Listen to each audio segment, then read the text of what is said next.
a couple of the games I picked here were overhated. I'm classifying them that way because the developers took, we shouldn't take anything from this anymore.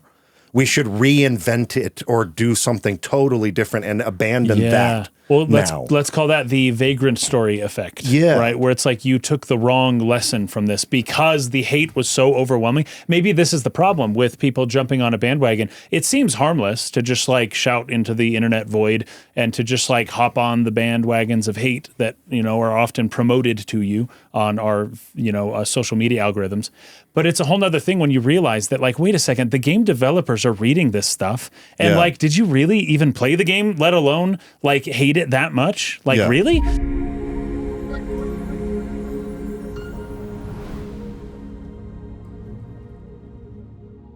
All right, everybody, you are in for a treat today. We have done episodes in the past, like the most underrated games. And I have talked a lot in the past about my hatred of the word overrated in the way it's used to criticize things, because to me, it's a very lazy, sort of meaningless criticism. Right. So we have not done a video, the most overrated games, because I don't like that term.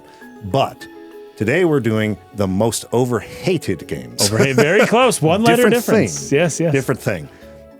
Because you could say, well, isn't that just another thing, another way of saying underrated? Well, I don't think so. Because underrated implies it's not popular enough. People don't know about it enough. It flew under the radar. It's not talked about enough. Right. So so people aren't aware of this great gem that is underrated. Right. Overhated to me is something that was talked about, something that was big, something that a lot of people got on a bandwagon of hate over, and that does not deserve that level of hate. Okay, category 1, this is Twilight. Yes. In fact, that might be an interesting... I'm not joking. I know, because Kaysen genuinely likes Twilight. I like Twilight. I haven't read all of them yet, but here's another interesting angle I'm going to be taking here, which is there are games on this list I hate, but think they're hated too much. That's good. That's great. That's great. I also hate them, but you guys hate them way too much. I see. You're hating on it way beyond what it deserves. I hate it too, but come on. That's kind of That's kind of what I'm approaching it. I wish I took that tack. I may have had a few more games to add if I went that way. Yeah. Oh man. So no particular order on this, but there are a couple of them that I'm not sure at the end of the day that I could actually say this game is genuinely hated enough to qualify on the list.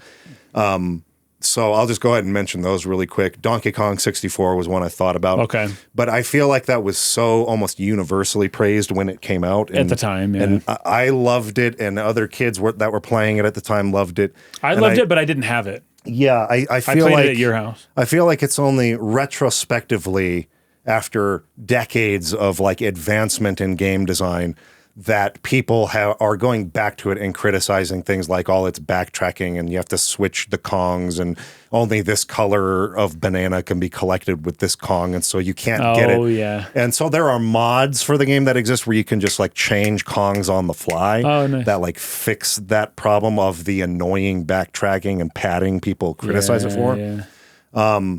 So that brings up the question, is it really like a bad game, or is it just like one tiny sort of tweak that could have essentially fixed the problem everybody had?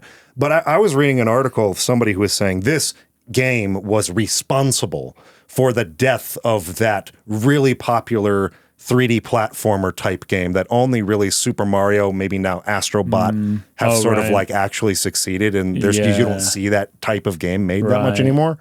And so that was why I was thinking maybe it's an overhated if you're going to like pin the death of this whole genre on that one game. That is not that bad. Right. But I don't think that's a widely shared opinion. I think most people who played it back in the day loved it. So that's one I'm not going to talk about.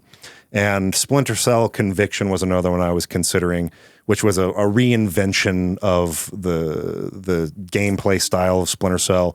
And that game And did series they change died. voice actors then as well? No, it was the following one where okay. they did. But that game was the game that came after it was the death of Splinter Cell. We've never seen it since. Oh, that's true. So That's been a while. you could point to this game and say its decisions to take it from this slow, very methodical stealth game into an action-focused, shoot-'em-up type of stealth game was what led to its death. Yeah. But I don't know, again, if that particular game was hated at large as much as it became something that eventually just people ignored and forgot about. So interesting. I'm not doing those two.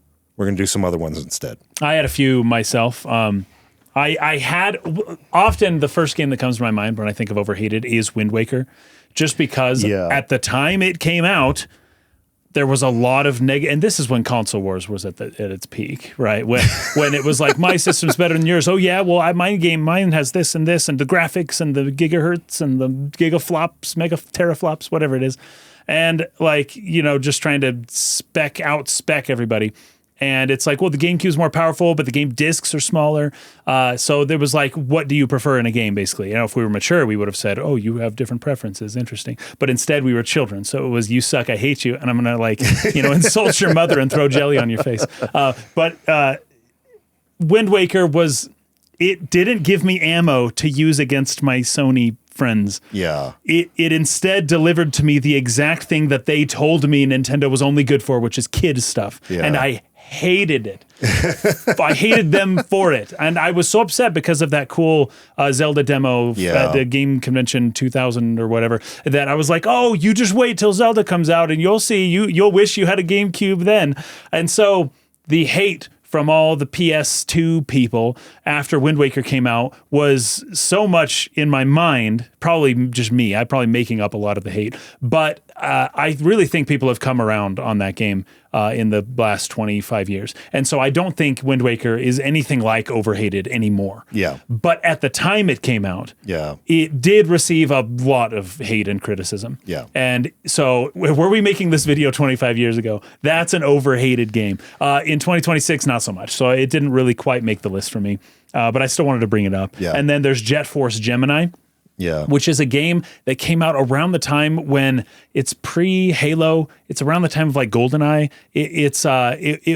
It's when shooters, first-person shooters and third-person shooters were trying to figure out how to, well, ultimately the dual sticks is what became popular with Halo. If you can use the dual control sticks. But the N64 didn't have that, so they're trying to use the C buttons for that movement stuff. Yep. And Jet Force Gemini had some weird controls and then some weird gameplay decisions that made the game just kind of difficult to complete.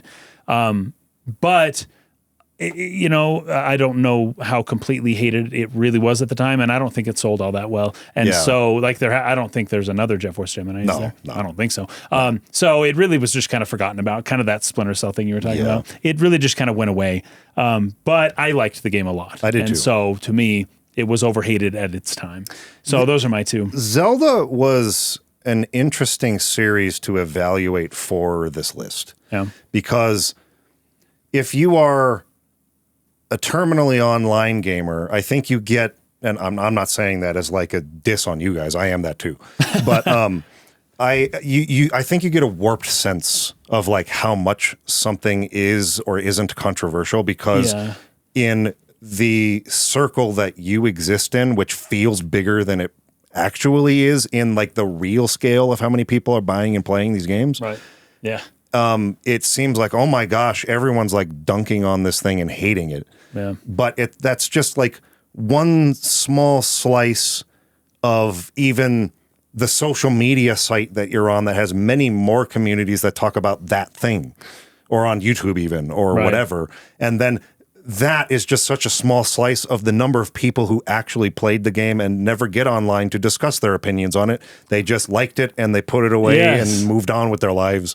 Speaking of, I was surprised to not see from you a specific Fire Emblem game on this list. Yeah, because it's hard. Yeah. It's really hard to determine how much of that is just a very vocal minority or whether there really is like a pretty large split. in a fan base on something.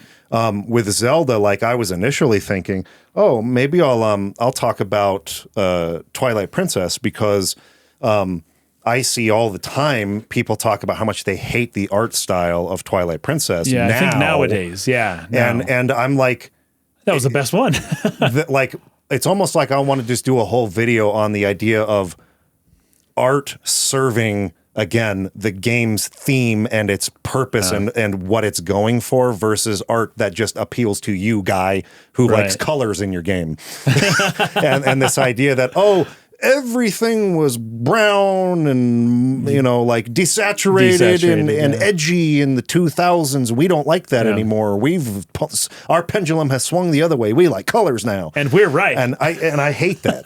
I hate that mentality. Yeah. I think the art in Twilight Princess is phenomenal. It is extremely good. And the artist is, dude, that guy is like really, really, really, really talented.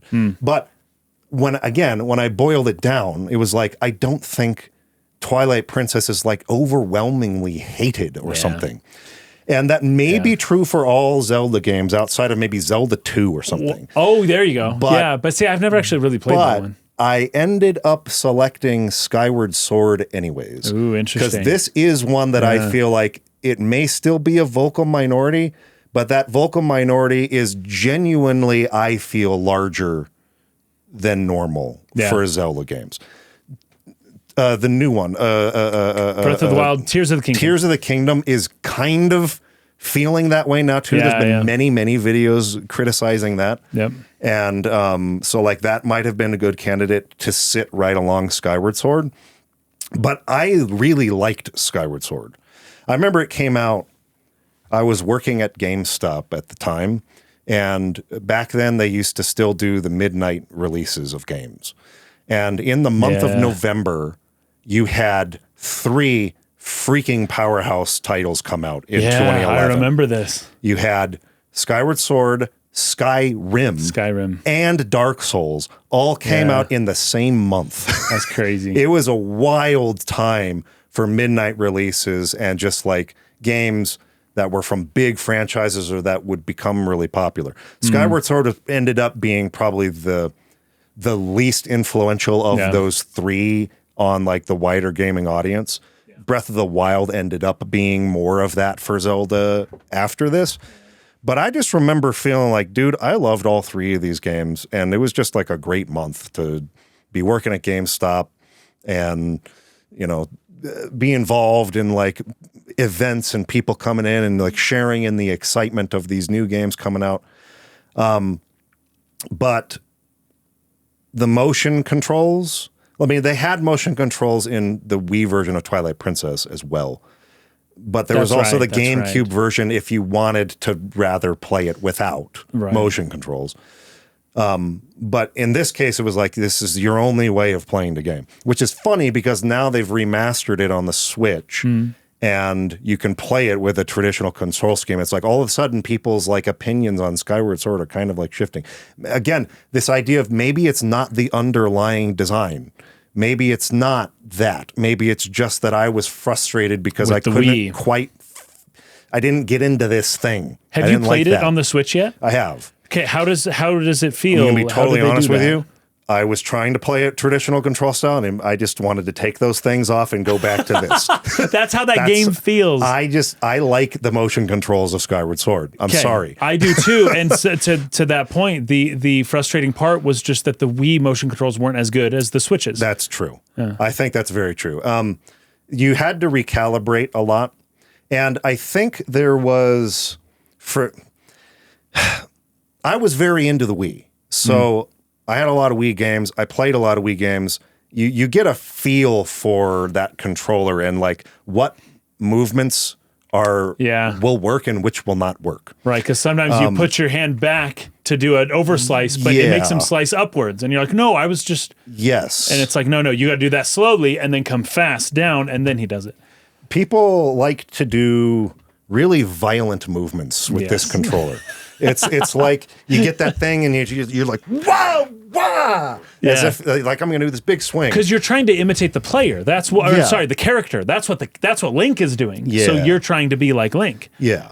the idea should be I'm going to slowly move into the position and just do a little movement. Yeah, just wrists. It's just wrist movements. Yeah. And that way you're not sweating. And you're not like snapping it back. You're you know, very calmly, casually moving it.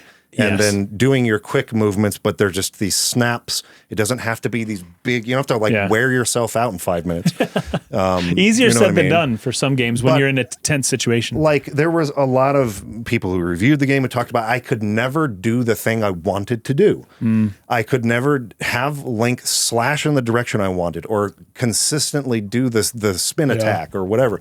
And I'm just sitting there like, I wanted to make a video of just like me in real time, just like perfectly executing every single thing I wanted. So I think part of it was a disconnect with people didn't really want to play games this way. And so they were already frustrated by the fact that I have to play this new Zelda, a series I like, but with a control scheme I don't want to engage with. And I'm already in that place of frustration because of that. And so like that frustration's causing me to not have any patience to learn how this controller actually responds and works. But it is true that the Switch controllers are far more accurate and need a lot less of the recalibration.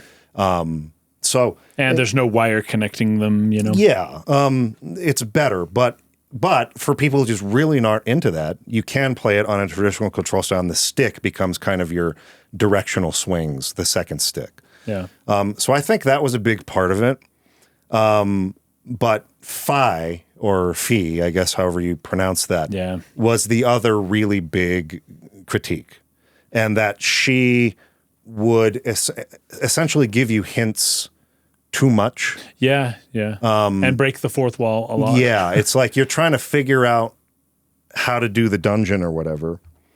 It's the same function that like Navi or a Navi served in Ocarina of Time, where like if you're running around for a while, I think the way, or at least the idea behind it in that game, in Ocarina of Time, was you're spending a lot of time trying to like figure out the puzzle, and you're moving around the room. And again, I don't know this for a fact, but I assumed there's like some kind of counter in the background of the game's code that's they've been in the room for this amount of time and the puzzle has not been solved yet. Navi, bing, bing, bing, bing, bing, bing. Hey, listen. Let me give you a hint so that players aren't lost. That is probably the most critiqued part of Ocarina of Time. It is. Is Navi saying, hey, listen. And in Majora's Mask, they turned it into a sound effect. A ding, ding, ding, ding, ding. That was a little less grating. But I think this entire idea has been something that players never, or at least there's a large minority of players did not like that mechanic. Don't tell me how to solve the puzzle. And I think that FFVIIR in Skyward Sword would kind of preempt that before you've even had a chance to try the puzzle yet.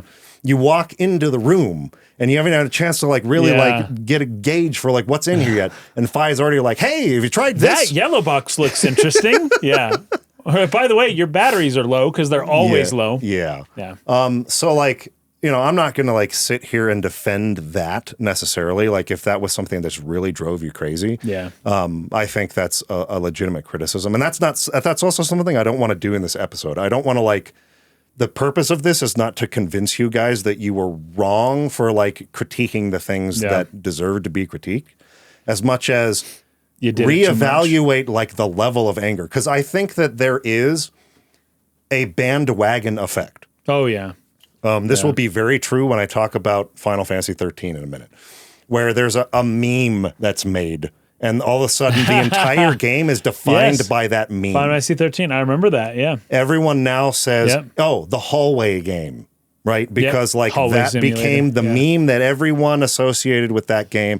And so then there's momentum to hate. There's this momentum. People are hopping on and that stone is rolling faster and faster and like conglomerating more and more, picking up more material. And it becomes cool to hate it. Because it's like, this is what happened to Twilight. But okay, so anyway, we don't need to talk about that too much. But the Death Stranding had something similar. Even Splatoon had something similar, but it turned into a positive over time, right? The whole delivery boy simulator, or Splatoon, was kind of just like a joke meme when it was first announced. I remember that people were pretending to be excited about it. It turned out to be a really good game.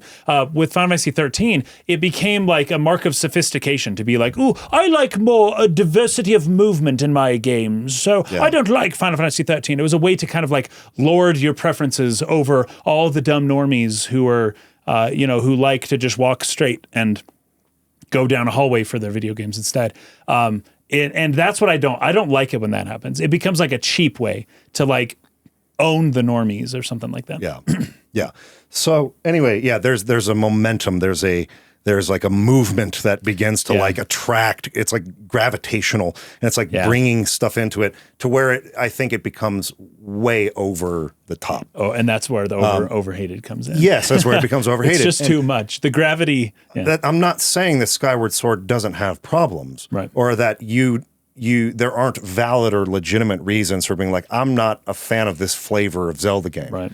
But to point at FFVIIR or the motion controls or sort of like the empty sky world or something, right, and like define Skyward Sword as being those things, like it fits into this box of it was a game entirely devoid of any good ideas in it, right, is crazy to me. Right. I think that Skyward Sword, on one hand, did story and like cutscenes way better than any other Zelda game has before or since. I think that's true. I think that it did a great job with its storytelling, and that was something I was kind of hoping Zelda would improve on or get better at. And so I felt like it hit a mark there that I was really happy with. Yeah, me too. Additionally, there was one mechanic or idea in it that I was just super fascinated by, which was this device that kind of created a field, and within that field, you were time traveling. Oh, so yeah, that was cool. You were like going way back 1,000 years in the past or something. To where there was like an ocean or something. Yes. Yeah, and that was so crazy. there's a desert. Yeah. But within the field, there's a huge lake there. Yeah. And so you are on a boat going through water, but like outside of this small field, it's a desert. It was one of the coolest visuals I've ever seen in a game. I was just like blown away by that. I was like, man, what a freaking really novel and cool idea. Something that's so excellently executed just visually. Yeah. Super striking, super memorable. Loved that whole dungeon and the way that concept was incorporated into it. There's a lot of cool little gems like that in Skyward Sword that make it very worth playing. And I felt like story-wise, it really made some leaps on what I had hoped they would build on that in following games, and they didn't. They took the wrong message. I guess that's my message from this. Yeah. A couple of the games I picked here were overhated. I'm classifying them that way because the developers took, we shouldn't take anything from this anymore. We should reinvent it or do something totally different and abandon that. Well, let's call that the vagrant story effect. Yeah. Right? Where it's like you took the wrong lesson from this because the hate was so overwhelming. Maybe this is the problem with people jumping on a bandwagon. It seems harmless to just like shout into the internet void and to just like hop on the bandwagons of hate that, are often promoted to you on our, social media algorithms. But it's a whole nother thing when you realize that, like, wait a second, the game developers are reading this stuff. And like, did you really even play the game, let alone like hate it that much? Like, really? And it's like, they're listening to what you're saying. And the next game they do, the next game they make is going to get rid of, it's a response to that kind of stuff. And you're feeding into something and acting like there are no redeeming qualities to a thing that had really good ideas that are going to make them make bad choices down the road. It feels harmless, but it's not. This is why developing an actually refined critical voice is so important. Yeah. Because if you don't know how to voice your frustration in a constructive way, the wrong thing will be taken away from that. And it won't be. All you can do is say, this thing is complete trash and I hate everything about it, when that's not even true. Right. But you're not sure how to voice that in a constructive way. I just realized. Well, Zelda, I think Aonuma, what did you realize here? My headphones are on. Aonuma said recently that they did basically completely rethink the whole formula of Zelda games after this. Because of Skyward Sword. Yeah, and that's what led to Breath of the Wild. And that's now right. people are saying about that, but it's missing some of the things we liked, like the dungeons, and you got rid of those things too. Bad. Yeah. But now he's convinced, like, why would anyone ever want something other than this new formula we've made? Yeah. And we're all sitting here like, no, please don't make Zelda into Breath of the Wild now. And that's all the time. Yeah. Like, please, there were things about Skyward Sword we liked. Yeah. There were things about Twilight Princess we liked. You can't get so like vitriolic in your sharing of your opinion that you convince the developers to throw the baby out with the bathwater. There you go. And that's what happened with Skyward Sword. I think so. So that's my reason for picking it. Yeah, very good pick. Yeah. Very good pick. I liked the game a lot too. Although I would say Breath of the Wild is a little bit overhated because it kind of people like to hate it. No, here's one. I've been trying to think of a game to make this joke for. I just can't make one. So I'm just gonna say Final Fantasy VII is overhated. No, it kind of is sometimes. Final Fantasy X is overhated because any amount of hate is too much. Is too much. Okay, all right. I threw the joke out. Xenosaga Episode 2. I agree with this was so fun because when we did our podcast, we were kind of like dreading that having to jump into that game. It was like everyone says 1 is okay, 2 is like not good, but you have to do it to get to 3, right? 3's the good one, and the whole purpose of the journey is to get to 3. And we heard that often. And when I started playing Xenosaga 2, once again, don't get me wrong, it's not a perfectly designed game. It's just my expectations were quite low. And that game is a really good game. And it has some incredible moments and some moments that I feel like there are some things that Xenosaga, even Xenosaga 2, did better than Xenogears, which is like crazy because Xenogears is, one of the best games ever made. There are certain scenes of Xenosaga 2 that are just incredible. And some like the combo system with the attacks and the way the eggs kind of things work. I get people's critiques, but the game is way better than the hate that was piled onto that game. Yeah. That game, it just piled on. Like nothing pleases me more than to see Tetsuya Takahashi have a very successful career as a game director, producer, creator, because the things that he did in the past were always horribly disrespected in so many, where it's like you guys are not seeing the gold and the diamonds that are being offered to you within this game. And finally he's getting the recognition he deserves, right? Which is awesome. But when I play his older games, I'm just like, I still see it. It's all still there. Maybe, budget concerns, cut content. I'm aware of all of that.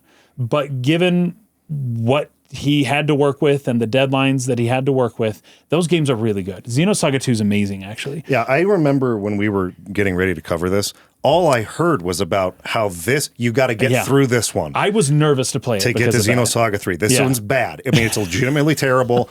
Survive it and get to 3 was all I heard from like almost everyone. Everybody. And I was like, dudes, the game is good. Yeah. I think the title of the first episode was, wait, Xenosaga 2 is actually good? And then episode 2 was confirmed. Xenosaga 2 is good. And then the final jury, you were all wrong. This game's amazing. I loved it. I thought it was great. I loved it too. And it could have something to do with lower expectations. I don't know. I'm not going to say that has nothing to do with it. Yeah. That at the time, people's expectations may have been higher. And we're jumping back into an old game, understanding there will be design flaws in the way games used to be made. What do they call it? I forget the term in the game where they do like the jump into somebody's... it's like the Inception thing. They like jump into somebody's mind or whatever. I can't remember. But the first time it happened, something jump, and they do it. They do it in the first game too. They do it multiple times in the series. But the one they do in Xenosaga 2 is the best one story wise of the whole trilogy. It's absolute freaking peak. Encephalon Dive. Encephalon Dive. That was it. The Encephalon Dive sequence of Xenosaga 2 is the best Encephalon Dive in the series. In all of them, yeah. It's phenomenal. Yeah. So good. So the combat pacing felt but there is an imbalance in the combat, and that's true because the combo system prioritizes physical attacks over any kind of magic. Yeah. And only certain characters can do certain types of magic anyways. And so it's like, if you can string together a killer combo, there's really no point in using the magic, except in certain specific scenarios that the game kind of engineers for you. I get that. It's not perfectly balanced in that way, but I like the combo system, so I wasn't that upset about it. Yeah. And a lot of like figuring out the weaknesses of your opponents felt kind of like a puzzle, which I wasn't super opposed to either. The skill system, it can be a little bit grindy and confusing. Fair, totally fair. And then the art style change. This is one of the things that people were most prickly about.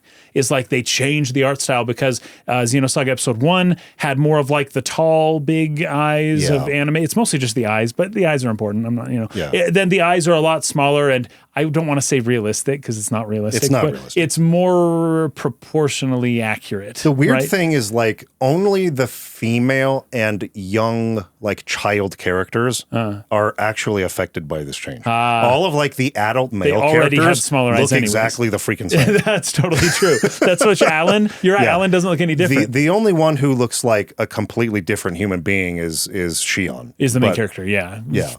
But anyway. They didn't change your clothes, so it's like you still know it's her. So the art style, I didn't mind it at all. I really didn't. But I will admit that Xenosaga 3 does have the best merger art style. Like, I'll admit that. But I didn't mind the art style change. But that's one thing that people really were upset. And then I put down here, okay, then there's the story cuts, because once again, as often happened with Takashi, I'm glad that he's gotten very good with managing budget and time. But these were the days where he wasn't quite as good at that. Yeah. And so they ended up having to cut content like last minute over and over, because it's like, this game has to launch in 4 months and we're not ready. So let's package it all up. We're not doing that part now. Get rid of all that stuff. Maybe we'll put it in the next game, keep the assets, whatever. So that's frustrating as well. Although it's not as obvious in Xenosaga 2 as it was in Xenogears, which is the greatest game ever made. So I can't be too upset about it. And then I will say the soundtrack at first, because I believe it was a different composer. Yes. And at first, I was like, oh, this composer's not as good. But by the end of the game, I actually really liked the soundtrack, and especially some of the soundtracks towards the end of the game, where it's like, you know what, this was actually really good. I like Mitsuda as much as anybody else. But so Yuki Kajiura and Shinji Hosoi did the music for Xenosaga Episode 2. And while they aren't Yasunori Mitsuda, they knocked it out of the park. Like by the end of the game, I was in love with the music, and I thought they did great. So I can't criticize that much, although it was an early criticism. And then the eggs battles, a lot of people didn't really like the eggs, the mechs and stuff. But here's the good from the game, and there's a lot of it. Junior and Albedo's character arc is so good. So good. Oh my gosh. It's so good. And then Momo's character development is really, really good and deep and powerful. Like that story is wonderful. Phenomenal. And then the role that Chaos is playing in all of this becomes so mysterious, so like irresistibly mysterious in Episode 2 in particular. Then we've got the cutscenes and cinematics. I think they were better done in Xenosaga Episode 2 than in Episode 1. Yep. And especially with, what is Shion's brother's name? Is he? That's not Kevin. Kevin's her boyfriend. Not Kevin. It's Jin, or it's Jin. Jin. It's Jin. Yeah. Okay, so it's Jin. Yeah. He is like, okay, just that character alone gets high marks from me. But the introduction of that character was really well done. And these were great cinematics. Very, very well done. The soundtrack was amazing. So if Xenosaga 1 felt more mythical, then Xenosaga 2 was more psychological. Yeah. And sometimes that can throw people like, oh, I thought I was getting this grand mythical story. Now you're just diving into the personal issues of one character. And like, the juxtaposition can be difficult, but once you understand and accept it for what it is, it's actually really good. And this is one of the issues that like middle games often have. Like in a trilogy, number 2 in the trilogy, it's difficult because it doesn't have a clear intro, because it's just carrying on from the previous story. And it doesn't have a clear ending because it's to be continued, whatever the climax. It's like you're missing something, right? That's unfortunately just the case with most, episode 2s of 3s. But this one, I thought it filled its role great. It was very psychological. The battles were kind of puzzle-like, which I liked. And there you go. The character depth and the setups, everything in this game that I really value in games was done extremely well. And then the few parts that I had to get around because they weren't done so perfectly were not breaking. They weren't deal breakers for me. Yeah. Yeah. I also think if you reframe what Xenosaga Episode 2 is, it's easier to understand its place because Xenosaga 1 was cut off before its original ending. Oh, Xenosaga right. 2 is basically an epilogue to Xenosaga 1. That's true. It's the ending of Xenosaga 1. Yeah. That had to be cut due to budget and time constraints and kind of got slid over into its own game. But the story of 1 and 2 was supposed to be the story of part 1 of 6 or whatever. That's right. Right? Yeah. And then all the rest of it got smushed into 3.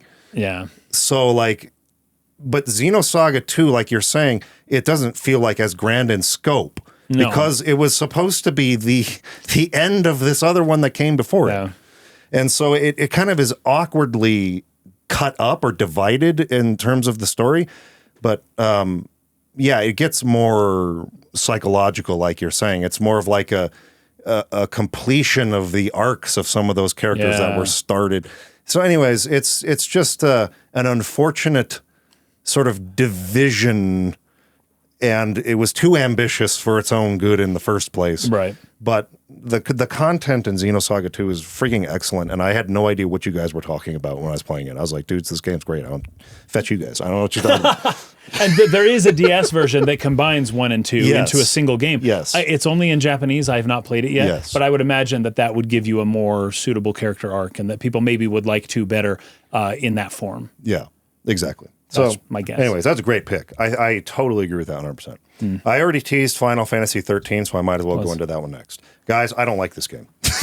Oh, dear. This is one of the ones, like I was saying, I hate this game too, but I hate it the correct amount. You guys hate it way too much. You guys hate it way too much. And the reason why I can confidently say that is because I gave this game the fairest shake of all fair shakes in the history of mankind. Yeah. I have played this game that I don't like at all, something like 6 times in total.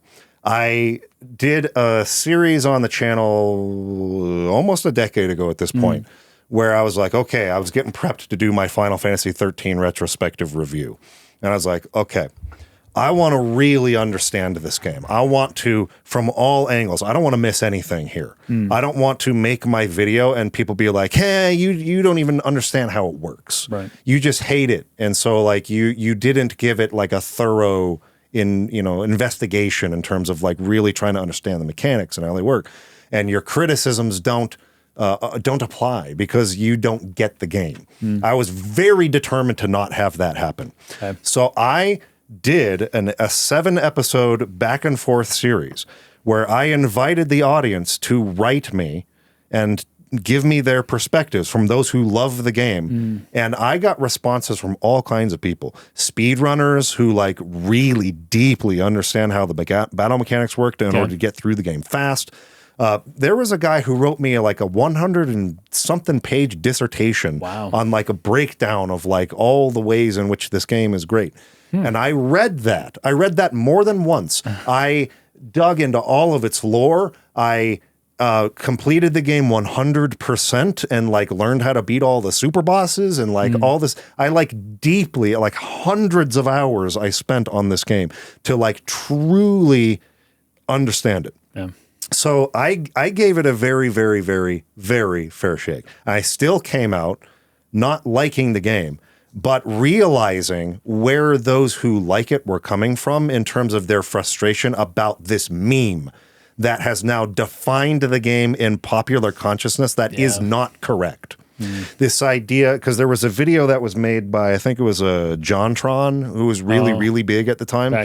They made a little funny video, just a little skit. Right. Because the game has many sort of like linear hallway, sort of you just run forward. There's not like much actual branching exploration.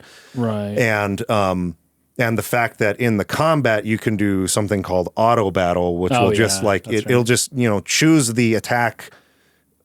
Because the way the ATB works in the game is kind of hard to explain. It's sort of segmented where you could, if it recovers one segment, you could do just one attack really quickly. But if you wait longer, you can sort of stack attacks on top of each other, if that makes sense. Yeah. But if you do auto attack, it'll just like put attack up there 3 times.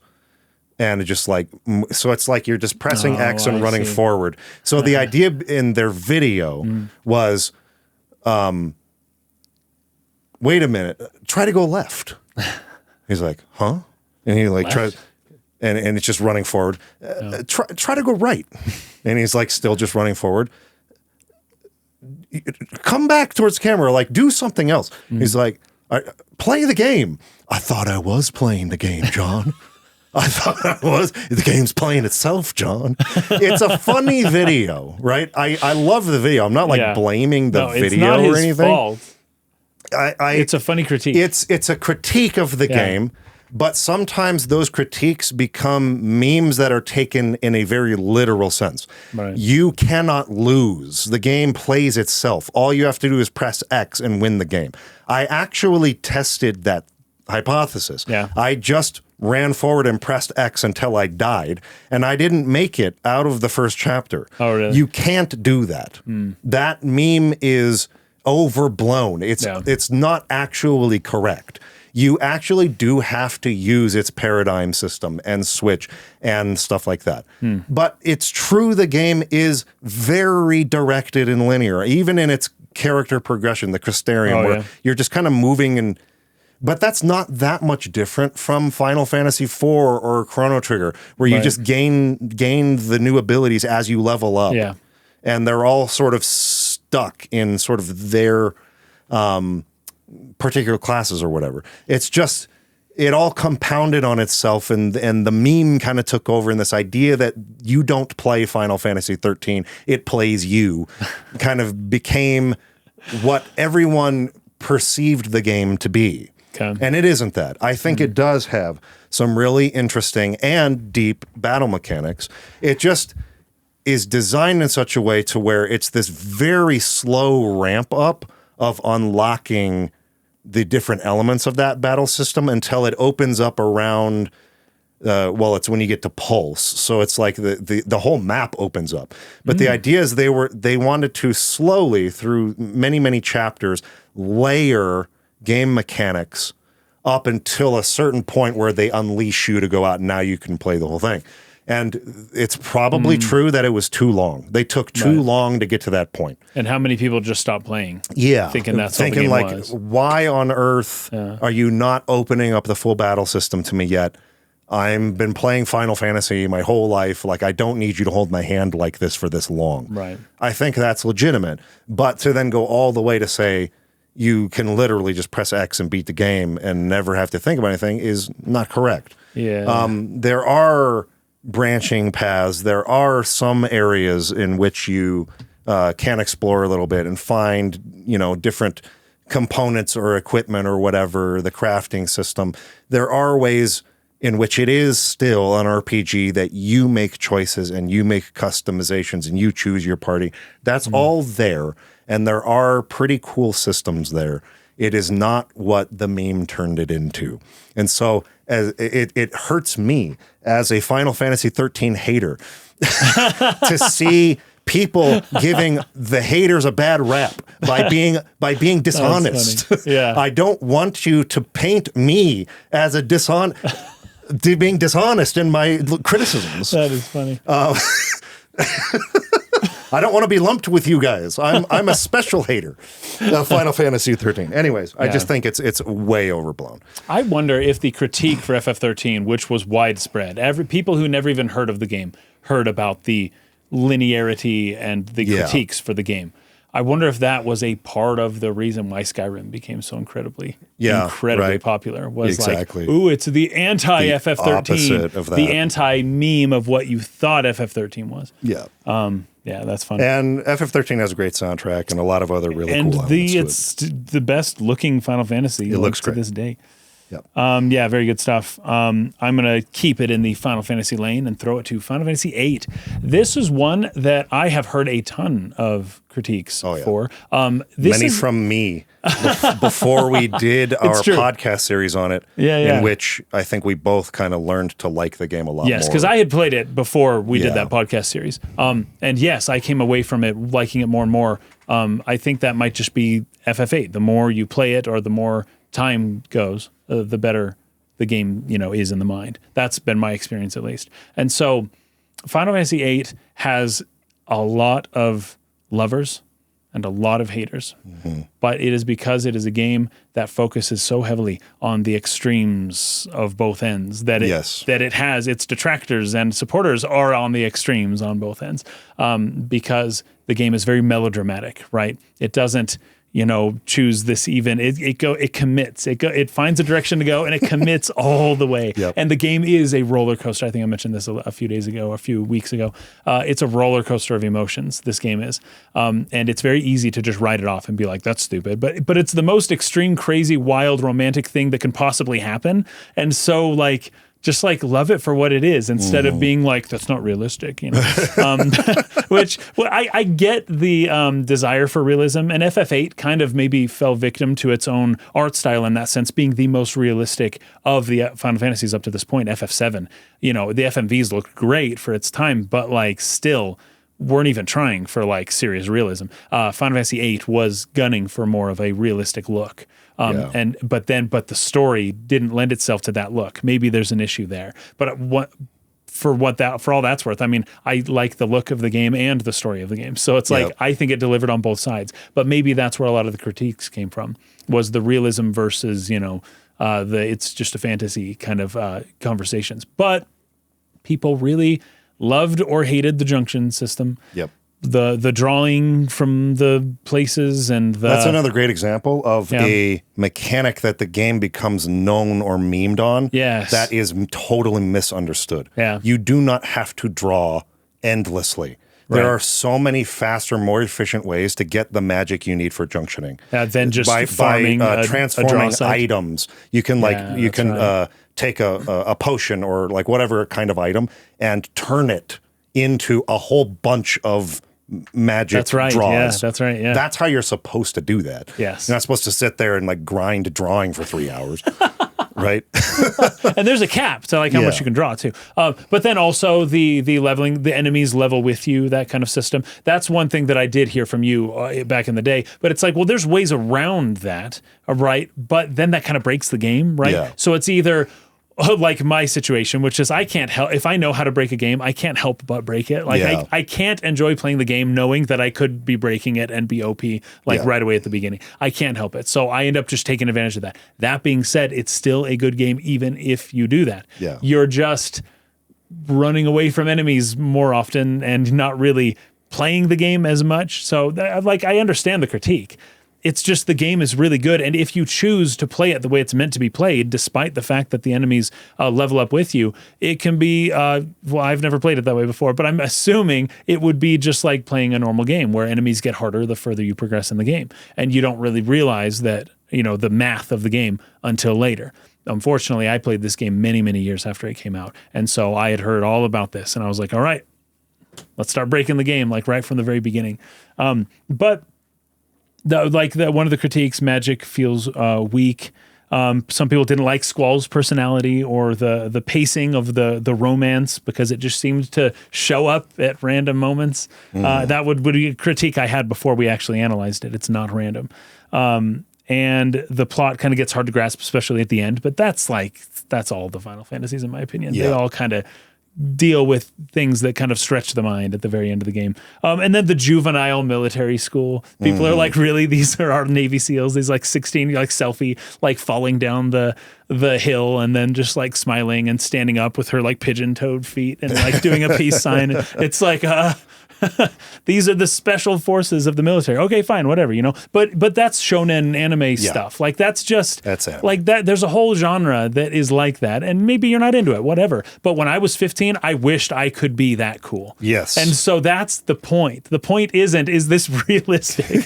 The point is, when you were 15, did you think that it would be dope for you to be the Navy SEAL guy going around and doing special ops like the way that you understood them? That's the point. That's the point. Okay, here's the good about the game. So much.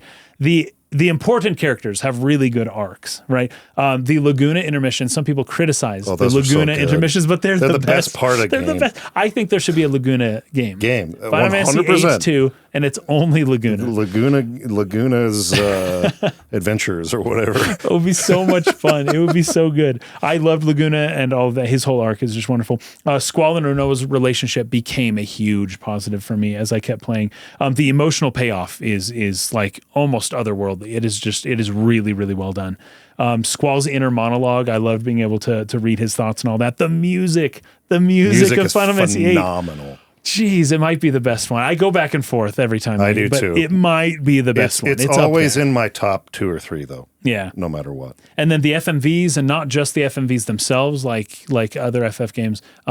The FMVs, mean the movie sequences, they sometimes are integrated directly into the gameplay, which is really fun to have an FMV end and then to have Squall walk onto the screen, and it's seamless. Really cool stuff. The art direction's great. Triple Triad was super, super fun. I love the card games. The world is insanely unique. Love conquers fate, and the melodramatic tone when you get off your high horse is actually a huge positive for this game. So Final Fantasy VIII, super overhated. And one that I just love. I adore that game. Yeah. It is so much fun. Good stuff. Maybe people will think we picked too many Final Fantasy games. Don't blame us. Blame yourselves, because you will not let us talk about anything other than Final Fantasy. So we play it so much that it's constantly in the consciousness. If they still made one a year, it wouldn't be so bad. But they make one a decade now, so it's So I'm going to go ahead and finish our round of Final Fantasy choices with Final Fantasy X-2. Oh, very nice. I'm going to pitch this out. I'm going to do a quick test here. I've never played it. Kaysen has not yet played Final Fantasy X-2. I want to do an episode of the podcast that is just Kaysen played Final Fantasy X-2. It just raw reactions. That'd be so much fun. Like the Super Mario RPG one that we did, the remake. Yeah. Who wants to see that? Who wants to because, see it? I have a feeling there is a great potential for a lot of very, very funny moments. I can't promise I'll love it. I can't promise I'll hate it. I can't promise I'll find very much symbolism in it. I can't promise that I won't. I don't know. So shout out in the comments if you want to see Kaysen play Final Fantasy X-2. So the tonal whiplash is, I think, the biggest barrier to entry in this game.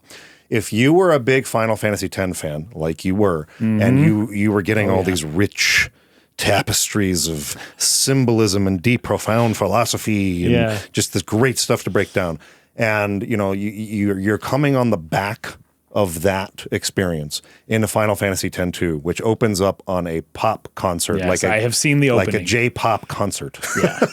Yeah.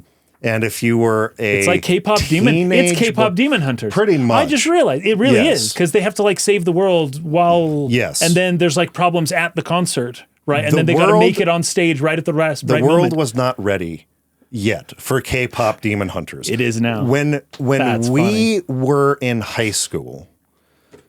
It was a different time, fellas and gals out there watching this. K-pop wasn't big. If you don't remember the Hillary Duff commercials, oh, that's right. If you don't remember when you say gay, do you know what you're saying? I remember that. Yeah. And how everyone was like, "That's gay" when they would in response to that. Those times were very different. A very different time, and I'm glad in this times. way that it is different now. Right. I am glad that I'm glad we have gotten over this stigma and the use of this word in this way. But that's what we were afraid of. We were afraid of being called that by playing this game, particularly in its opening. What are you doing playing this game instead of something dope like Halo? That's right. What was this, 2003? This would have been Halo in its absolute peak of popularity. Yeah, Halo 2. So, a lot of people could not get over firing up that game. Maybe their buddies are over, and this comes on and they're like, And you've been scarred and traumatized by that experience for life. For the rest of your life. And so you hate this game because of it. I have not had that experience, but it sounds like maybe you have. My experience, actually, this was the only PlayStation 2 game that I owned. And I did not own a PS2, so I never played it. Yes. But when I was a missionary, somebody gave this to me because, probably for that exact reason. They were like, I didn't know what this game was. I don't like it. You can have it. I was like, I can't play this, but whatever. So I threw it into my stuff, brought it home, and it just stayed on my desk. So I have one of the relics from my mission is Final Fantasy X too. And I was like, I always kind of wanted to play. I always want to play the first one first, but I didn't really know what it was until later. So I didn't have that experience with it. I just had heard people saying it's a very, very different game. Yes. It's not like the original, and it's basically just the girls from the original. Yes. And, well, there's two other girls. Well, I guess it's Riku and Riku, Yuna. And then there's a new girl. She's different. She's not from the original. Oh, I see. But it's a 3-team party. K-pop Demon Hunters. Of exactly J-pop stars. Yeah. And the tonal whiplash was so severe that I would say I don't blame people for having that just like gut knee-jerk reaction to it. Like, whoa, what did you do to Final Fantasy X? Right. This was the first game. It came out after Sakuchi left, right? Yes. So he was gone when this came out. Yes. I think he is. That was a big moment. I do believe he is in the credits of the game. I'm not saying at the very, very bottom, but it would have been something he was like.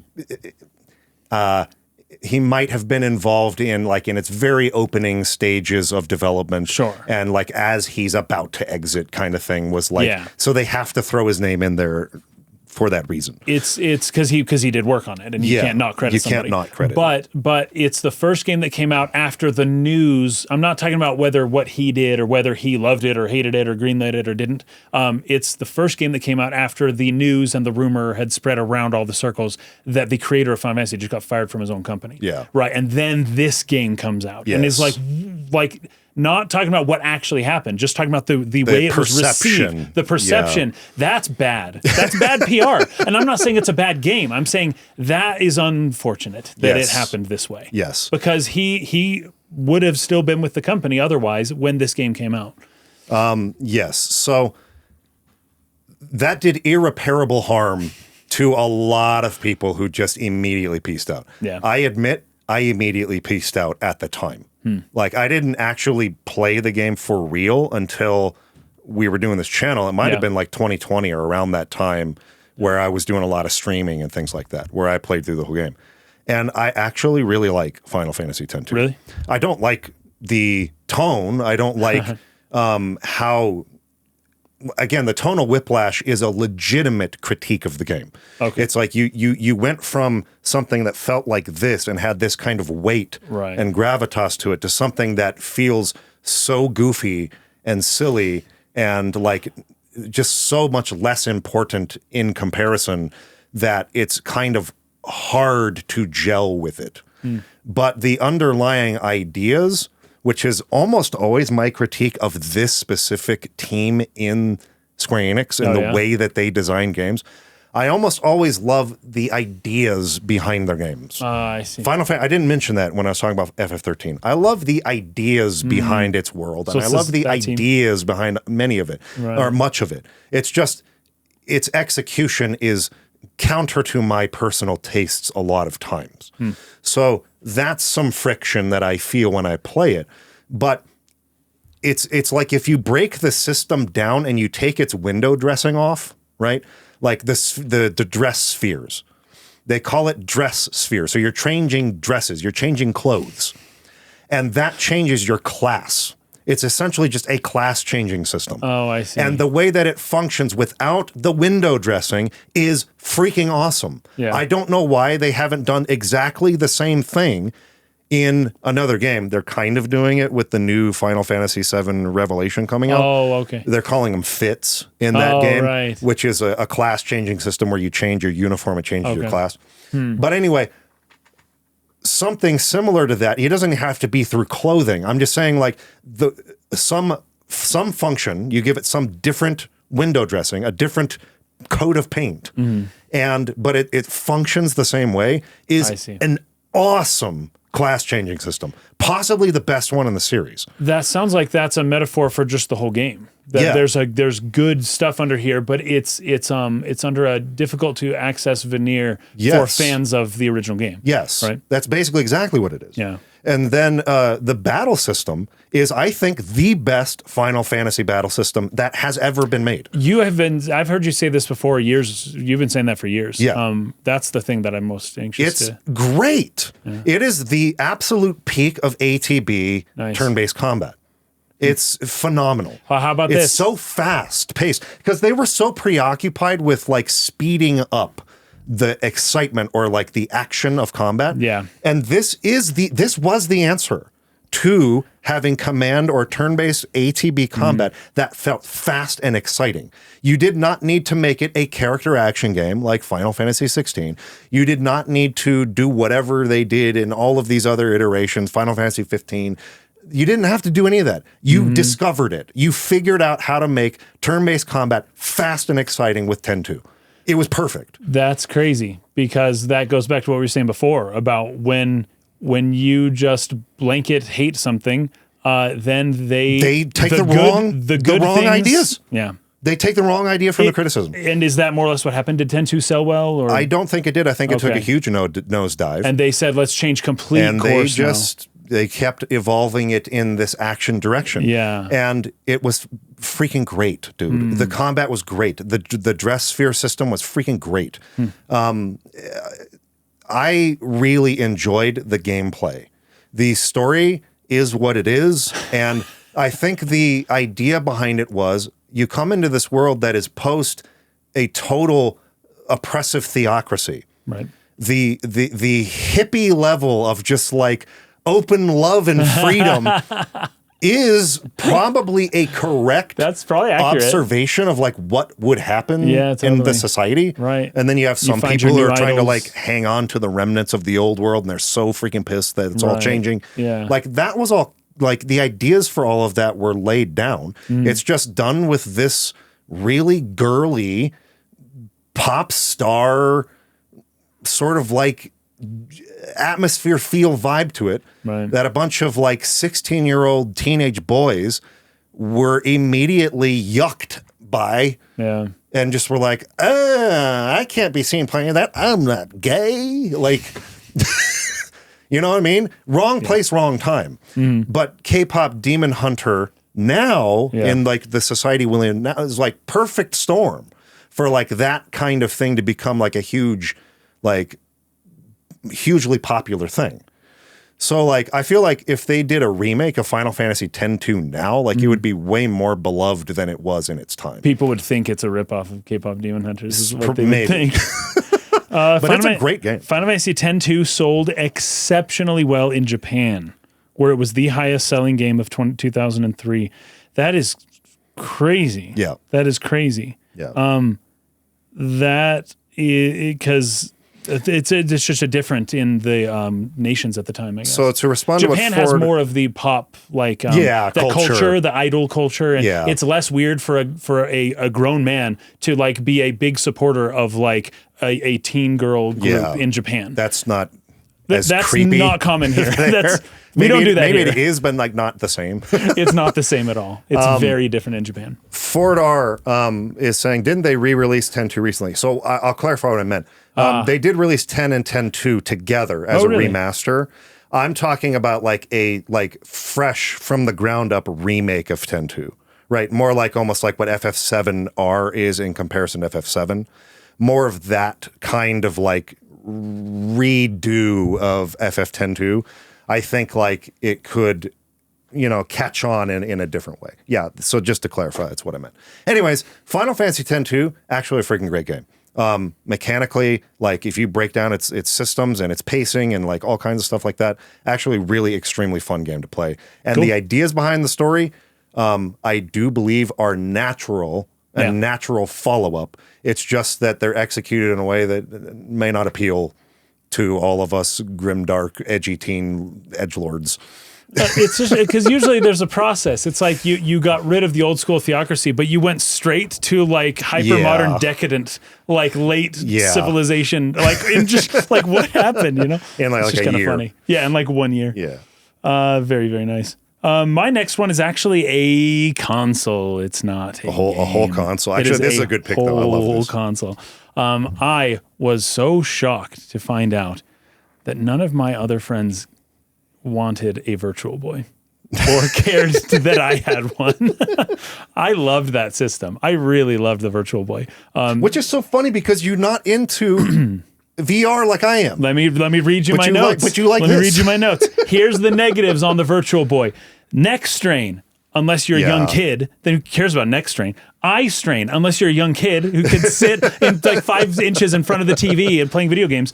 Not portable, right? But that's good because I can't do 3D where I move my head. Yeah. If it was strapped to the head and I had to move around, I would have thrown up. It wouldn't have worked. But because it was stationary, that's actually a positive in my book. It stays where it is. And you almost have this, and this is what I loved about it. It's like a box. It's like you're looking into a box. Yeah. And you're playing the game from the perspective of like kind of the concept for a lot of the Final Fantasy games or like diorama-based games. Yeah. You're just looking in. It's all wireframe though, which is kind of disappointing. There are sprites and stuff, but all the 3D is kind of like Star Fox SNES.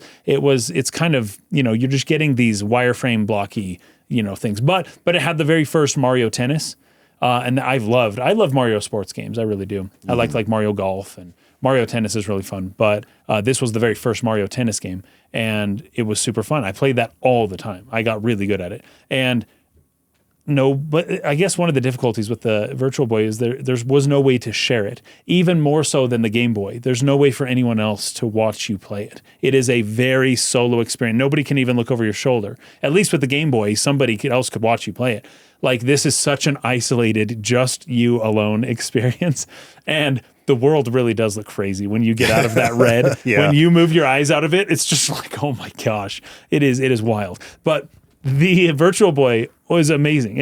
I don't understand why it has so much hate, other than to say that I guess for a lot of people, it made your eyes just really, it was hard to look at. And the launch lineup wasn't good. There was not a Mario game for this system during its entire life. There was not a Zelda game. There wasn't, like, what else? There wasn't I don't think there was a Donkey Kong. There was no Metroid. Like, it was just a bunch of newer games like Wario Land or Wario World or whatever it was. And then Red Alarm, which is a really fun game, but like nobody knew what that was. Like Red Alert, I had that game, but Red Alarm, what is that? And then there was Mario Tennis. So those were like the big ones. Wario Land, Red Alarm, and Mario's Tennis are the big like highlights. And those are not really, if you have a console and those are the highlight games, you didn't have a successful console. Yeah. I think only 22 games released during the entire life of that console. Developers didn't like it. Players couldn't like it destroyed their eyes apparently. But people like me absolutely loved it. And then Gunpei Yokoi, who did the Game Boy, he's the one who kind of designed the Virtual Boy, and then he left the company right after that. And then he died right after he left the company through very mysterious circumstances, people do say. But there's a lot to not like about it. But the fact, like, nobody talks well about this system. That's overhate, my friends. That is the definition of overhate. There was good, redeemable things about the Virtual Boy, and I'm going to list them off right now. You had immersive looking inside of a box feel. You had 3D layers for platforming. You had 3D aiming and targeting, which you couldn't do before the N64 or whatever. This came out around the time of the PlayStation, which was also difficult because the PlayStation kind of was leaps and bounds ahead of it. The dual pad, this had dual D-pads, which was unusual at the time. This is probably Nintendo's best controller. The Virtual Boy had the best controller that Nintendo's ever made. And it was abandoned immediately after because the system sucked, nobody bought it. But that controller, and then they came out with the N64 controller, which is kind of an abomination, like kind of, if I'm gonna, be frank. But then also bragging rights and cool kid feel. That was a feature of the Virtual Boy. I came over to your house and I played it once. What did you play on it? I think it was Mario Tennis. Yeah. And what'd you think? You guys had that one. I remember thinking it was pretty sweet. There you go. But like, See? I didn't have one, so whatever. There you go. And by that time, it would have been probably not even available anymore. It was well after it had. Yeah, they closed it pretty quick. It also launched right before the N64, which was not so great for timing. But I remember the way I played it was there was a stand and you had it on the ground and you would like lay down and look into it and kind of like have the controller like this. You could do it sitting at a desk or something like that. We had that as well, but your chair has to be the perfect height. Like it was not too easy to adjust. We often had more fun just putting it on the ground. Yeah, that was the way I played it, and I was like, "Hey, this is cool. It actually looks 3-dimensional. That's crazy."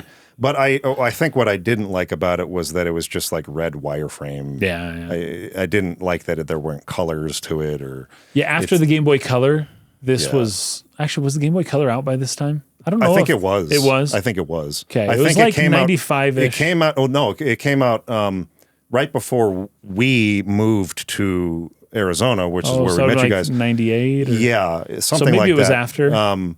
But the PS1 was out. Yeah, PS1 was out, and the N64 was out. Oh, and then the Game Gear had color. I do remember that. Yeah. That was their big selling point. Yeah, so anyway. But yeah, I mean, I thought it was a neat little console. I had no idea it was panned and hated as much as it was. Well, nobody bought it. Nobody really liked it. And even to this day, people just make fun of it. And guys, that's got to stop.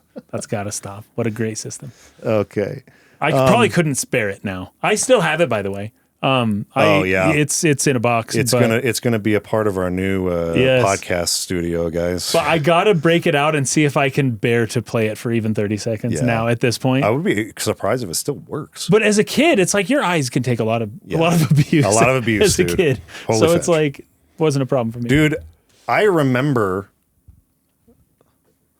maybe I shouldn't admit this. I remember I would like just test the weird sort of stuff about my eyes. I did this a lot as a kid. Yeah. Where I but would you find, do have a unique quality on one of your eyes. I would find blind spots. So like I would like move my head until, and it's usually like with something small, like a smoke detector or something. Yeah. And in your periphery, you can find a spot where if you're like paying, blends. where it just like, bloop, it disappears. Yeah. And I would love to like find the blind spots in my eyes. That's funny. And so I would do that in class and stuff. And I would look into really bright lights for like 30 seconds and then close my eyes and like see how it like remained kind of burned in my vision. And then I'd swoop my eyes around and like watch all the different patterns.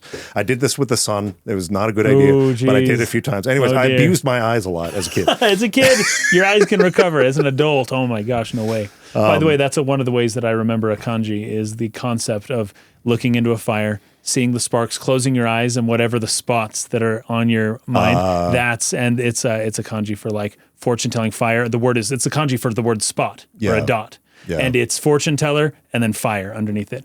You're welcome to everybody. You're welcome. You'll never forget that kanji now. Remember Mike's story and those elements, and you got it. I'm actually legitimately afraid to bring this up. This next one? This is the most I feel hated game. I guess arguably 13 is close, but I don't think it is. I legitimately think people will unsubscribe by me not piling on that hate wagon. We are testing our audience's fortitude. Dudes, I kind of like Metroid Other M. But here, I remember when the trailer for that first came out. It looked cool. Like it looked cool at first. This is an example of where my like real position on this is you guys overhating this destroyed a possible really good Metroid game that could have been in this universe now never will be because you rightfully critiqued things that were wrong with it, right? But to such an extent and with so much vitriol, now I don't have what my ideal Metroid could be. So here's a little breakdown of my history with Metroid. I was a Nintendo fan growing up. Yeah. So that means I'm aware in the pantheon of Nintendo properties of Metroid and want to be a fan of that thing. But I am not the biggest, what is now known as the Metroidvania I'm not the biggest fan of that genre. It's not like my genre. I don't hate it. I don't hate Castlevania. I don't hate Super Metroid, but it is not a terribly fun genre for me. This sort of like 2D platformer / shooter, or I guess in Castlevania case, you know, shooting whips and throwing knives or whatever it is. And you know, you have your bosses, but it's a very open-ended thing. You can kind of explore it in any order you want, and you get stuck a lot, and you realize I need this power up to go here, and I got to backtrack to areas. And Metroid in particular, I mean, I'm not speaking like Castlevania here or Hollow Knight or any of the other games that fit that genre. I'm talking specifically about Metroid. Metroid can be very obtuse. Right. In terms of like, you need to be pixel perfect on the exact right spot when you bomb it in order to activate the puzzle or to move forward. And if you miss that, you will be stuck for freaking hours exploring this giant map that is getting you absolutely nowhere. So I have problems that are personal taste issues, not problems with the genre, but just it's not my genre. I don't love it. So I have played Super Metroid. I like it. I have played the original NES Metroid. I like it.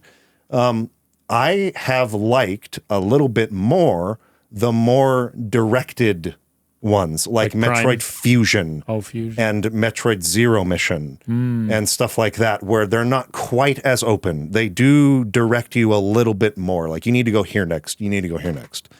So I liked those flavors. This is before Other M even came out, by the way. So like, you know, I've been playing the Game Boy Advance, I think, Fusion and Zero Mission. I'm like, I like these a little bit more than, say, Super Metroid or NES Metroid. Okay, then we get to the Prime series, which I was super stoked about. Okay, sweet. But as I've said many times throughout the course of my time on the internet, I'm not the biggest first-person shooter guy either. That is now changing with VR. In VR, I love first-person shooters. Sweet. What is it? Metro. I can't remember the name of the Metro game that's on there. Great game. Playing Half-Life Alyx on.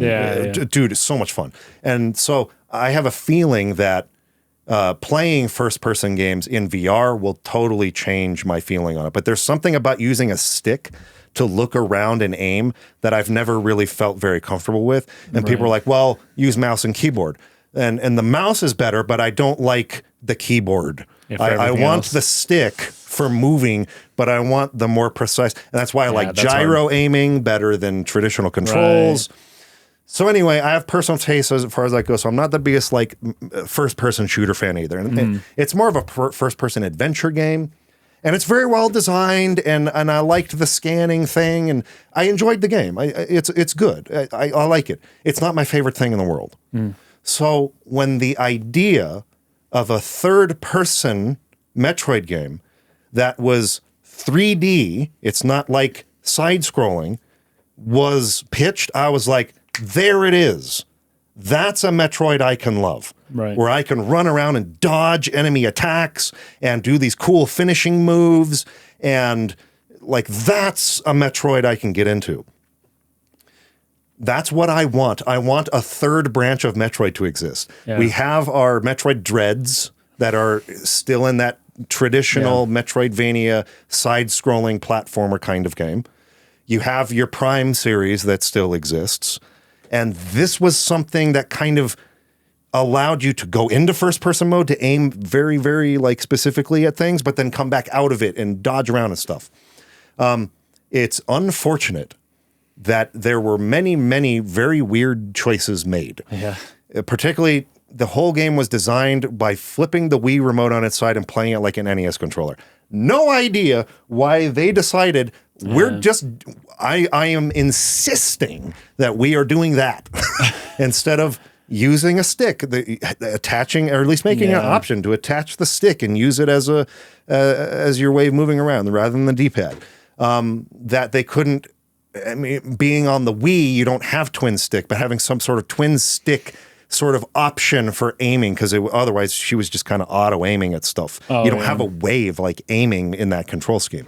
So like, I get all of that. Like, that's not like the optimal way to have built this game, but dudes,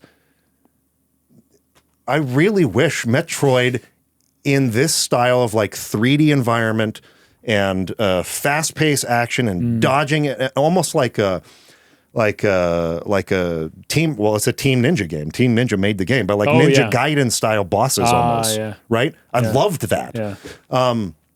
And so like that style of Metroid game no longer exists and may never be revisited again. Because you dudes were so freaking mad that she took orders from a man. And like that's not what Samus would do, right? Like, I get it. I also believe you're right about that, by the way. Like, you're not wrong.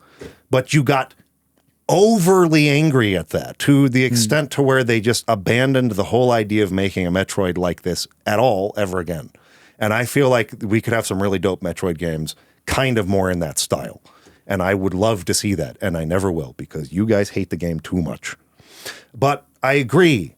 I think that the monotone voice acting, they gave Samus a voice. Again, there's a real risk in giving a silent protagonist a voice. Yeah. It backfired. It wasn't a good choice.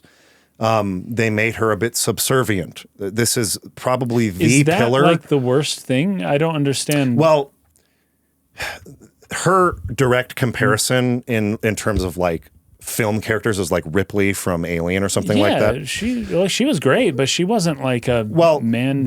I think the idea is that she was viewed as this badass bounty hunter. She's like a lone wolf, makes her own decisions, does things her way. And I think there actually is lore in, say, Metroid Fusion, where she comes across like an AI that sort of like she interacts with throughout the game. And she names this AI after her former commander, Adam, who she had a lot of respect for. So this character, Adam, and the Federation are there in the same like facility that she's at. And he says, and she wants to join and help them. But he says, you can't do that unless you do it under my command. So people had a problem with badass bounty hunter, lone wolf girl, like taking orders. I don't think it's just that though. If I were to paint it just as that, I think like you, it would be a shallow criticism. Right. It goes beyond that to where she has like a full arsenal of weapons.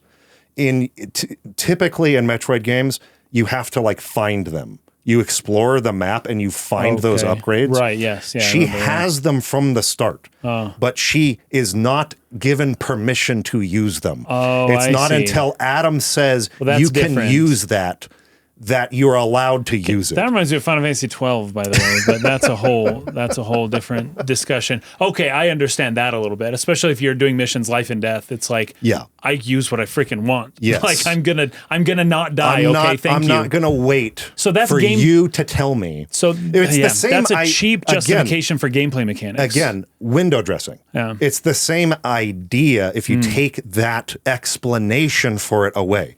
You gain the ability to use the different arsenal or weapons over time. Later, You don't have it all at the beginning. You gain that stuff over time. But they just dress that as Adam says you can now use this versus you found it in the environment. Which means, the exploration's not quite as robust because you're not discovering new weapons and You're stuff. discovering permission to use new weapons. Yes. That's funny. Yeah, that's less fun. That's less fun to play. Yeah. That's for sure. I agree with that. I think that's kind of lame. I don't think that's a good that's not a good reason to hamper the player's access to certain things. It does kind of like take a character who is built as this, again, I keep using the word lone wolf, but that's kind of what she is. Right. And turning her into someone who becomes weak and subservient to this old commander in a way that doesn't make sense given her experience, given the arsenal of weapons she has access to, and the fact that he's not actually her commander. So what about the cinematics though? Because I remember those were good, at least from the trailers. All I saw was the trailers. The voice acting is not good generally across the board. But some of them are good. The visuals, but the visuals are pretty good. The FMV videos are actually really quite impressive. Right, that's what I saw. Yeah, and I was like, wow, this is cool. But I loved the speed of the movement. I loved the boss fights. I thought that they were really good. Again, I loved those ideas like the finishing moves and things like that. I think it could have been better with just like an actual real dual stick controller that now the Switch has, obviously. And the other thing people complain about is like sort of this PTSD thing that they gave her, where she has this really like almost, like the fight or flight response kicks in, but sometimes people just freeze in those moments. They make her kind of freeze in a moment against an enemy that she's fought already and defeated many times. Oh, really? And has this sort of like obsession with this baby Metroid. It's basically a direct follow-up to Super Metroid. Oh, I didn't know. I'm acknowledging all of this to say you guys are right to critique all of those things. Right. You just critiqued it way too hard. And now I don't have any Metroid of this style that got iterated on or that got improved or that became into something that could have reached its potential. That would have been a more appealing Metroid game to me than the two existing styles we have, which are Prime, which, whatever. This new Prime, a lot of people have problems with that game. And or something like Dread or just the Metroidvania style game, which is not my favorite style game. Yeah, that's what it's going to be from now on. That's what it is. I remember another thing with Other M, it just seemed more like they were trying to take some like drama, like Hollywood, like tack with the story and kind of like create some type of depth. It's not dissimilar to what Christopher Nolan did with Odysseus, like with the whole like, oh, let's give him PTSD because that's realistic, right? Yeah. And it's like, okay. But like sometimes it just doesn't fit the character and it just doesn't make sense. I think most people's perception of the character, this did not fit. Yeah. And they felt like it weakened her. It took away agency, all the things that people admire about that character. The fact that she was revealed in the end of the original Metroid to be a woman was like, holy crap. Like no one expected that, right? She's like badass. She's like an incredible fighter. She's strong. She's like determined. She's calm under pressure. Right. And this kind of betrayed all of those aspects of her character. And it wasn't like a prequel. No, it was a sequel to Super Metroid, which is probably the most beloved game in the series. I would say I've got to play it, but it sounds like I don't. Dude, I don't know though. I think I implore Nintendo to try again. Okay. Not to try that Don't try that spin again. on the character again. I see. But to try that style of gameplay again. Let Team Ninja have another crack. Doesn't have to be Team Ninja necessarily, but somebody. Okay. Somebody could try it. Our last pick is Star Fox Zero. You didn't like this game. I didn't like it as much. Yeah. No. We dual reviewed it. So I remember some of this is just like your first impression of something is really important. And for whatever reason, Shigeru Miyamoto thought that turning the R-Wing into a chicken walker was just the coolest thing. And I didn't think so. No. I didn't think that was the coolest thing. In fact, what's the opposite of cool? There's another word I would have used. Lame. I like it. It didn't look cool. It didn't look, so when I got to playing the gameplay is actually really good. And I love the aiming for the way that they use like the two crosshairs kind of, and just the level design and everything I thought was fine. It's just, I wanted another remake of Star Fox for the SNES, I guess. Yeah. Which is, that's what they're doing now. It's like all they do, it seems. Yeah. For whatever reason, and I don't remember a ton about that game. That review we did for it was probably 10 years ago. It was a long time ago. It was quite a long time ago. Maybe, Wii U. I think it was 2016. Yeah. And yeah, I guess I didn't love it as much. When I think about the game right now, I'm just thinking about being the R-Wing, flipping into the chicken walker, walking into a room, and just like shooting stuff from the ground. It was maybe a way to have the Star Fox Assault, Star Fox type thing where you're on the ground and mix it with the normal Star Fox, but have it be seamless. Yeah. One of the things that maybe this even was where this game was born, but in Star Fox 64, there's a moment where Star Fox flies into a building to disarm a bomb. The Ficina base. Yeah. And then it's like, oh, sick. But you don't get to see what happens. No, you don't get to play that part. Yeah. He stops, or he goes into the thing, and then he's like, oh, good job, guys. I disarmed the bomb. Let's go now. And then it's over, and then he's flying away. And it's like, wait, what happened?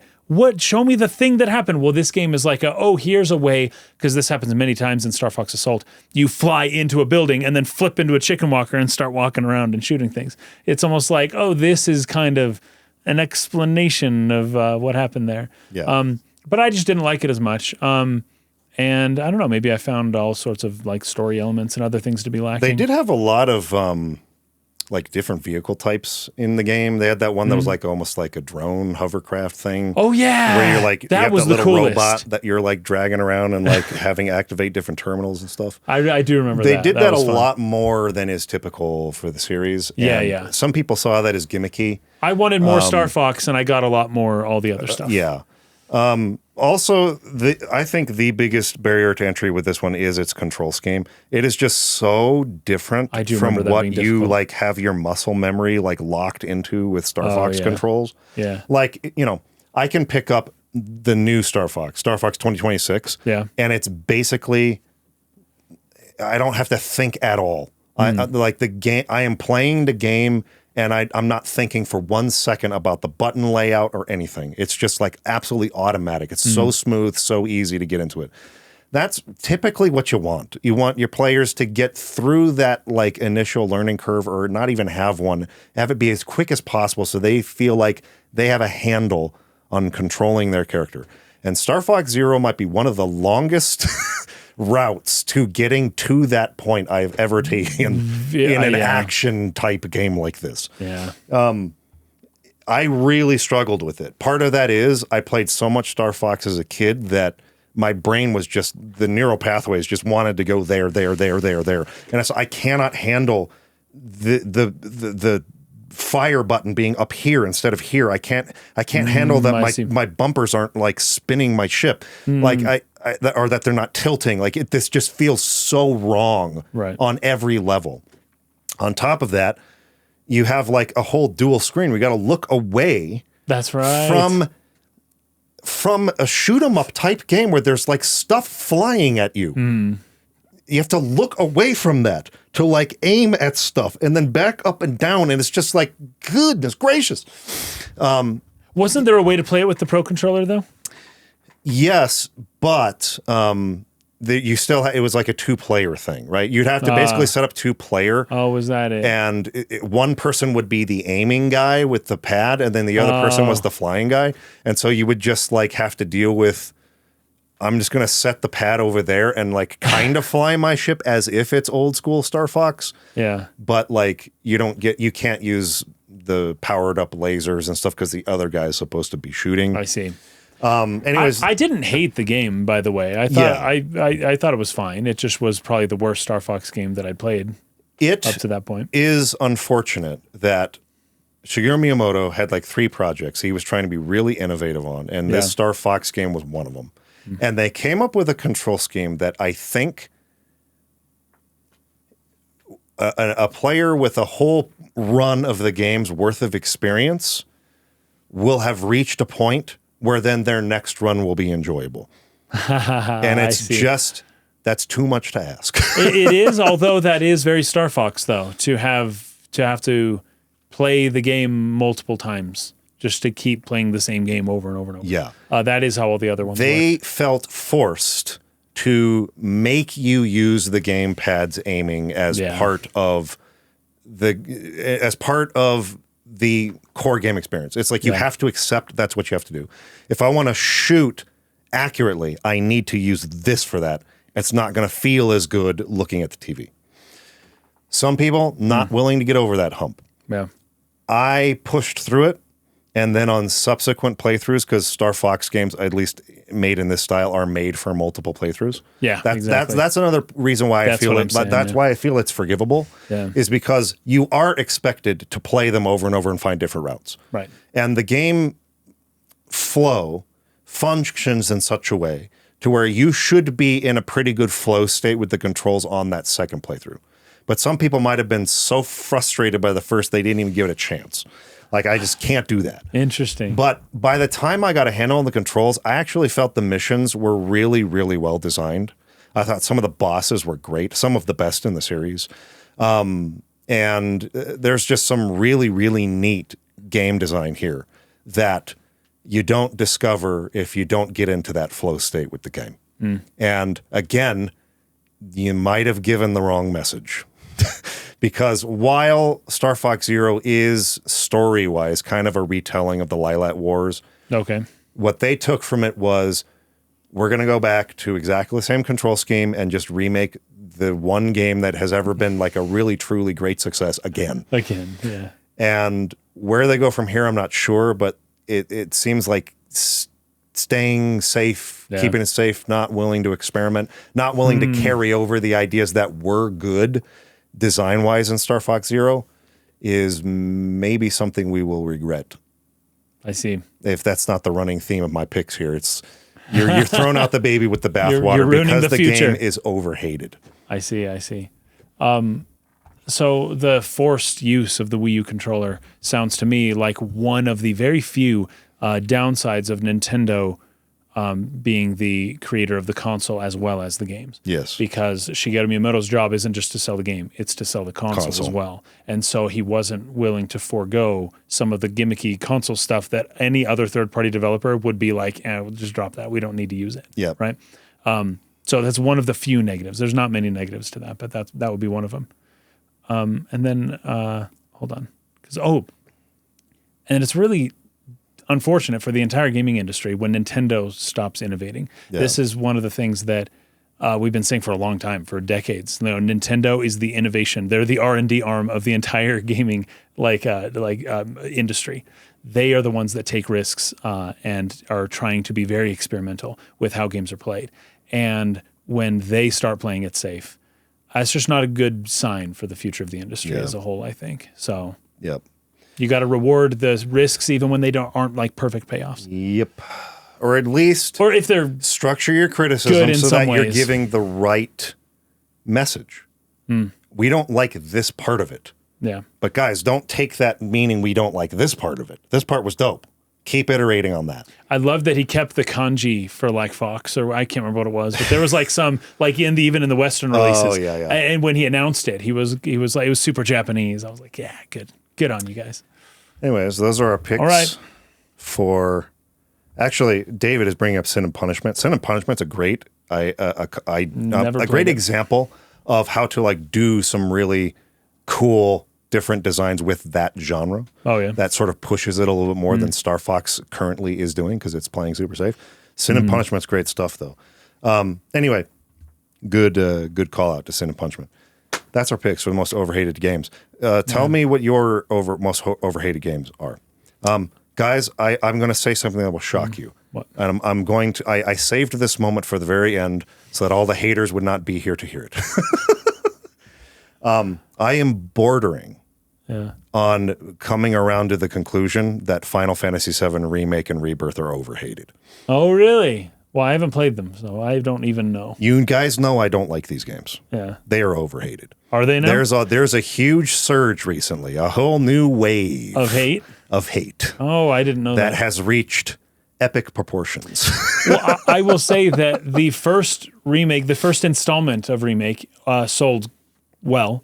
And that the next ones have not, and the current one is not forecast to sell as well. While it was locked on PlayStation, and then its PC port didn't necessarily do huge numbers, but it just got released on Switch 2. Okay, is it doing well? And there? it's been, at least from what they're saying, it's been outperforming their expectations. Oh, well, that's nice. So it seems they've gotten a pretty good boost from the Switch 2 releases. It's almost like with our criticisms in general, even though I haven't really played it. I did play the demo, so I shouldn't say I haven't played it. But when we were talking about it like 10 years ago, that was the right amount of hate. Because I think they've gotten a message. Something tells me Square Enix has gotten a message for future remake stuff to maybe not do it exactly in that way. Yeah. But if you keep piling on even after the next game has sold less than half of its predecessor, and you just keep piling on the hate, you may be dealing with some unintended consequences. My underlying plea to the audience here, for those of you who like me may not be big fans of this remake project, don't let your hate turn you into being dishonest. Oh, interesting. Don't let it drive you into saying things about it that are mischaracterizing what it actually is. But that's how you get clicks, isn't it? Do not like that. Yeah, me too. We've got to remain honest. We've got to look at things as they actually are instead of memeing and piling on and like getting on this momentum, this wagon rolling down the hill that begins distorting what it actually is and where it actually might be deserving of criticism. Right. This is my concern that I've began to see with this new sort of turn or wave of commentary on the remake series. And we're going to be talking about these games very soon. Not like super far in the future. I've been wanting to play it for a long time. Like I am not primed to hate this game. I am excited to play it. I just want to play the whole thing. And so when the final one comes out, that's when I'm excited to play it. It will be that year. Yeah. But have you noticed, I've been noticing this lately, that it used to be like a tremendous amount of the hate came from X, and it seems to me now that TikTok is where the real hate is coming from now. It's hard to say because my TikTok will probably look totally different from yours.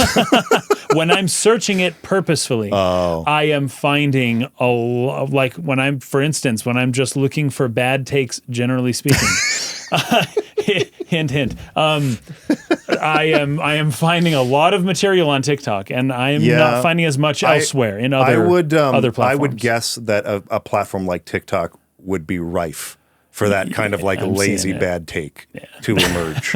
But that's what's so interesting about social media is it almost is entirely what you make of it. It's like, true. Yeah, the algorithm serves up what you click. I was talking with a buddy who was just talking about how abysmal Instagram is. Oh my gosh, such a cesspool of toxicity. I'm like, dude, my entire Instagram reel is Brazilian memes. Nature photos of Brazilian memes. And they're funny as fetch. Those people make the best memes on the planet. That's funny. They are hilarious. So I'm just like seeing Brazilian memes. I'm laughing. I'm having a great time on Instagram. I don't know what you're talking about. So it is entirely what you choose to click and watch. They just feed you more of that stuff. That's true. It's either that or it's like a ton of like VR stuff that I get on there because I follow a guy who has like a really cool like VR setup. And so like I get a lot of cool VR. It's either Brazilian memes, VR stuff, cat and dog videos, and just like funny stuff. That's all my Instagram is. Nice. Well, I should say that's all the Resonant Arc Instagram is because that's the only account I have on Instagram. I don't use Instagram or TikTok. I don't use any of it unless I'm actively searching for things. You have control to make your social media far less toxic. It's all in your hands.